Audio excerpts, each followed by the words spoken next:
This is the 139th time the man has resurrected. Every time he wakes up, he relives everything that happens on this day. And he remembers everything that happens this day. Oh right, he doesn't have time to stay in bed. A killer attacks just after he wakes up. Open eyes, dodge the knife, sit up, dodge the knife, stand up, dodge the knife again. He knows every move of the killer, and can knock the killer out with just a t-shirt. He twists the killer's arm and puts him down. In the 6 seconds it takes for the killer to stand up, he makes a cup of coffee, takes a sip, and splashes the coffee on the killer's face. Next is the helicopter. The second killer on top will shoot into the room seconds later with a Gatling gun. The main character has already hidden behind a pillar beforehand. The first round of shooting will take down the first killer. 8 seconds later, the Gatling gun will start to cool down, and the main character can seize the opportunity to throw a throwing knife to kill the second killer. Then the Gatling gun will start misfiring. The trajectory will gradually shift to the right, so he can move along with the trajectory. As for why he's being hunted down, he still hasn't figured it out to this day. He only knows that the plane will crash in 8 seconds, the propeller will fall next to him in 13 seconds, and the plane will explode in 18 seconds. Hurry and put on his clothes, jump down from upstairs, and land on a garbage truck just right. Before this,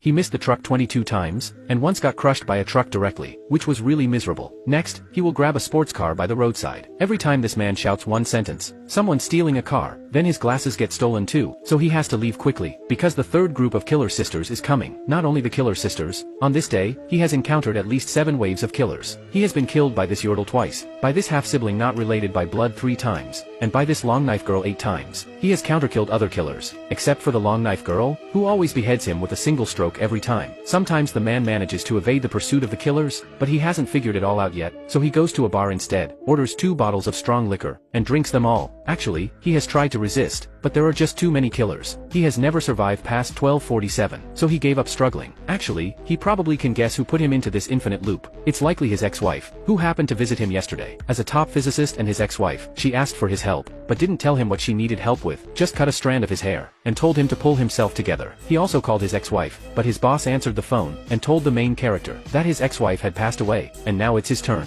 This man had just prepared to have breakfast. Suddenly, a steel cable pierced through his chest. The assassin didn't forget to salute him and then dragged him away mercilessly. His butt was sparking from the friction. It was really tragic. But by the next day, the assassin was shot through at the same spot. The male protagonist who had died actually came back to life. The tables turned. And before this, he had died 138 times. He was trapped in a time loop. Every time he died, he would wake up in the same morning. Then he would face countless assassination attempts. No matter where he hid, he wouldn't make it past 1247. The male protagonist chose to stop struggling. He used the opportunity of infinite retries to spend more time with his child. Father and son played together harmoniously in the game room. After they finished, he checked his watch. It was already 12:50. He had lived 3 more minutes than before. This made him realize he had a tracker on him. It was the loss of the signal from the basement that made the assassin lose track of him. At this point, the assassins had all gathered. The male protagonist quickly hugged his child. He saw the love in his child's eyes. This time, when he died, he felt happiness. On the 146th resurrection, he caught the assassin. He interrogated him about the location of the tracker, but this guy was extremely stubborn. He reached out to his friend at the security company. He found out that the tooth was the most suitable hiding place for the tracker. Then he remembered he had recently had a tooth implanted on the left side.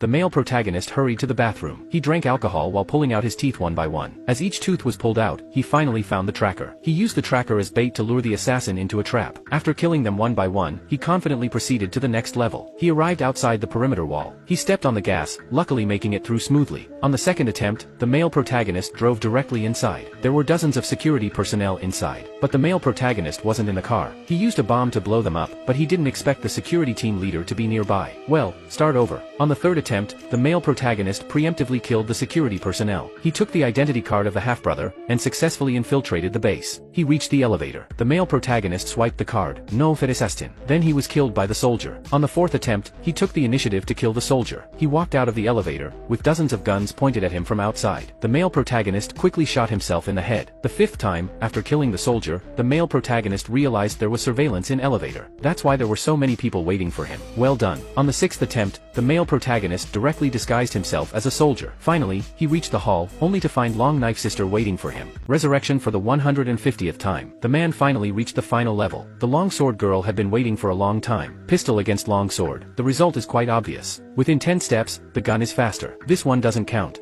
Start over. Resurrection for the 151st time. This time, he has bullets. Who's afraid of who? But didn't expect that the longsword girl's agility was sharp. He couldn't hit her at all. The pistol was chopped in half by her. And then the male protagonist's head was cut off again. Resurrection for the 152nd time. The male protagonist held a submachine gun against the longsword girl. But he still couldn't hit her. Still without a head. Is there any justice left in this? After dying more than 20 times, the male protagonist finally realized that he couldn't beat the longsword girl with a gun. So, the male protagonist found a Chinese sword master, and became his disciple. At first, they used their hands as swords. The male protagonist was madly beaten. When a day of training was over, he would commit suicide and start over. Then he would come to the master to learn again. The male protagonist gradually improved, and began to use a wooden sword to contend with the master. But he was still beaten. Slowly, he began to understand the essence of swordsmanship. His confidence gradually grew. After who knows how many resurrections, he finally defeated the master in 7 moves with a real sword. Then the male protagonist returned to the base hall. Once again, he encountered the longsword girl. The male protagonist picked up a sword from the wall. The ultimate battle officially began. The longsword girl attacked again. But the male protagonist's swordsmanship was sharp. He was completely unflustered. In just a few moves, he cut off a few strands of her hair. The two of them fought again. The male protagonist wielded the sword with one hand, easily blocking every strike of the girl with long hair. He had reached the state of being one with the sword. The man is the sword. The sword is the man. No one could harm him anymore. Even if the sword was knocked out of his hand, the male protagonist could still take the blade back with a twist. A quick counterattack sent the long-hair girl away. Now, there's only one final boss left. But the old man can't fight very well. He was quickly subdued by the male protagonist. In his agony, the old man finally understood why the male protagonist was so strong. It was definitely the male protagonist's ex-wife who did this. She activated the infinite reboot system before she died. This was originally intended for the old man to rule the world. But to stop the old man, the ex-wife chose to let the male protagonist be the guinea pig. The boss angrily told the male protagonist, "I've also sent someone to kill your son. He's probably dead by now." The male protagonist quickly killed the old man, and drove to find his son. But all he saw was his son's lifeless body. The male protagonist was devastated. Just then, due to the overload of the reboot system, a massive explosion occurred. The entire city was destroyed. The male protagonist was once again stuck in the cycle, and he was filled with deep guilt. No matter how hard he resisted, he still couldn't save anyone. Second, he gave up the struggle, letting the first assassin kill him. 1 time, 2 times, 3 times, 4 times. It continued like this indefinitely. After who knows how many deaths, the male protagonist decided to pull himself together. He wanted to try this resurrection one more time. The male protagonist hurriedly jumped into an airplane, forcing the pilot to take him to the base. He arrived at the base at 7:10. At 7:12, he took care of all the assassins with a Gatling gun, blocked the water source, so no one would kill his son. At this moment, he was like a war god possessed. He eliminated all the soldiers within 2 minutes. Before the old man could harm his ex-wife, he acted first. The male protagonist succeeded. He appeared before his ex-wife just in time, like a savior. The two of them hugged tightly. However, the story was far from over. When the time was up, the machine would still explode. The ex-wife said that to prevent the explosion, the male protagonist had to merge with the machine, and she didn't know what would happen to him. But for the person he loved, even if there was no more starting over today, even if tomorrow wouldn't come, he still chose to do it without hesitation.